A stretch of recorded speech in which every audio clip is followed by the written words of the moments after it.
Are we a step closer to legalising cannabis in Australia? While Germany this week gave it the green light, we're in the midst of a parliamentary inquiry of our own. The Greens are pushing for total decriminalisation for recreational use.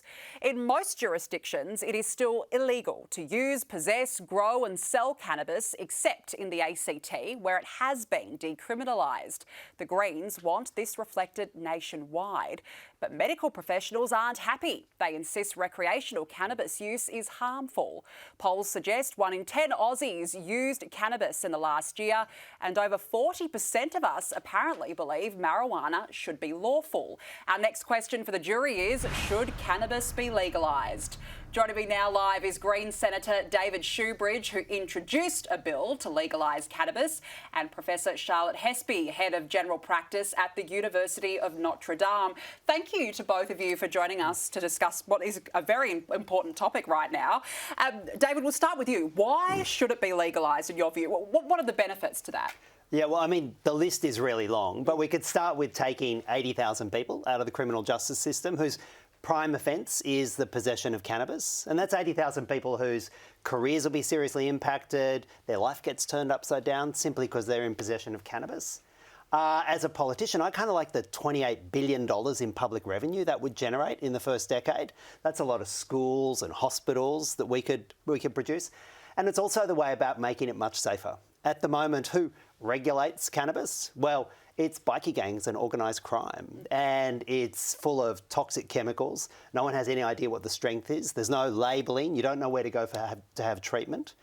And if you could take billions and billions of dollars out of organised crime, put it into legitimate businesses, make the product safer, generate taxes in the meantime to have schools and hospitals, and get 80,000 people out of the criminal justice system all at once and have police focus on stuff we want them to focus on, surely this is a no-brainer, and surely we should follow the rest of the world and stop living in the 50s and legalise cannabis. OK, Charlotte, why are you against legalising cannabis? Can I start by the premise from my perspective is I actually agree with what you're talking about in terms of getting those people outside of the criminal system. For me, it's the unintended consequences of legalisation of cannabis. We've got some really good examples around the world. Let's go to the US, where there's been a rollover of legalisation. What actually is happening there, though, as a result of legalisation of cannabis is these unintended consequences. We actually see that the brain effects of cannabis, which are not inconsequential, are actually rearing their head with the increased legalised, and people think that because it's legal, there's no harms, and there's this sort of false premise that cannabis is a really safe recreational drug with no consequences, but that's not true.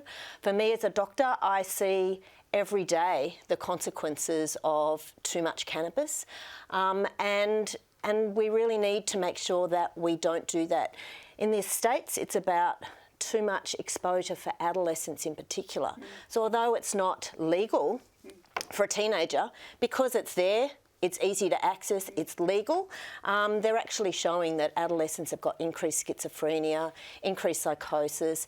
The whole cost to the medical system is then going to actually be outweighed by some of the benefits that you might be keeping people out of prison.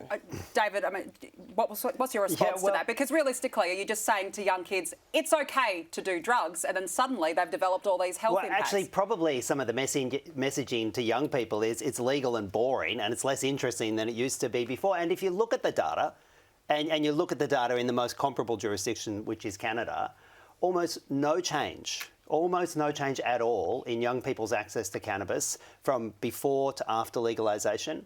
A tiny increase nationally in cannabis use, but most of the studies say that that's an actual substitution from alcohol. And most public health experts will say if you're switching from alcohol to cannabis, you're having less harm.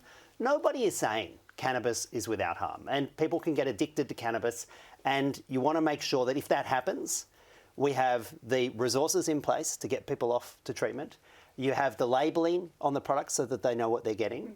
And you actually take some of the most harmful and toxic products off the shelf because you're no longer having the industry self-regulated by organised crime. We can make it a much safer product. And in the meantime, And in the meantime, we can actually create some really sustainable long-term jobs. So respectfully, I'll take us to US data rather than Canada because it's actually got a much longer... There's like 26 states, they've all done it differently and the data's all over the place. Yeah, it's that like doesn't mean to say you don't look at the data. Let's look at the data from America.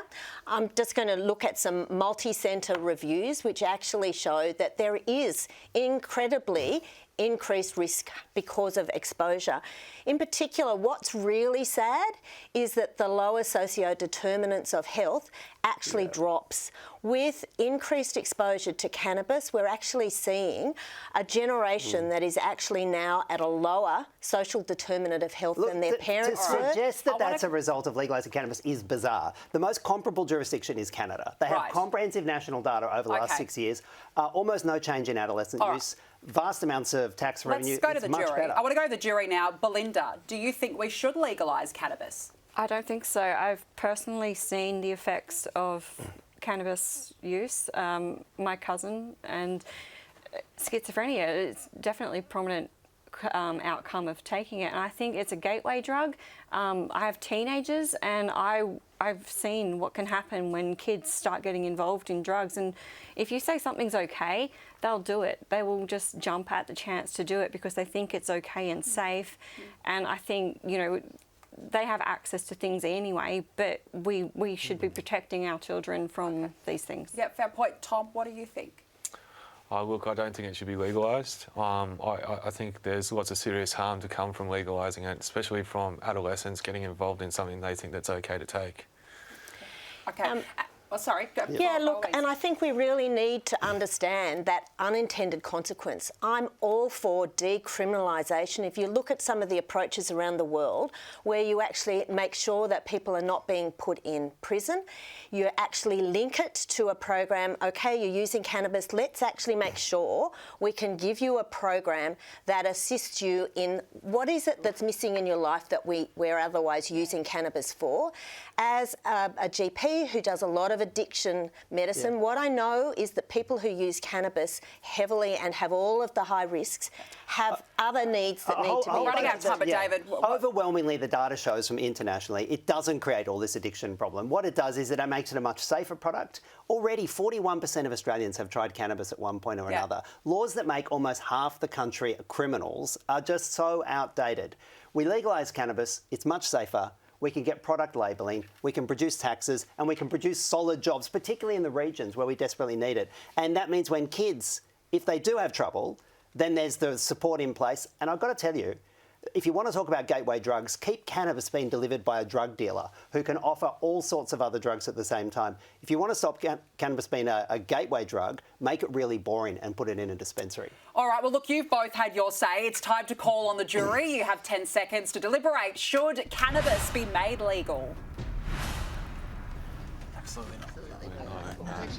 I'm going with the GP. I'm going to trust the doctor. Oh, look, if you go to the GP, if you're really in pain and you've got 100% medical, for sure. Absolutely. But it needs to be highly regulated and controlled, the access.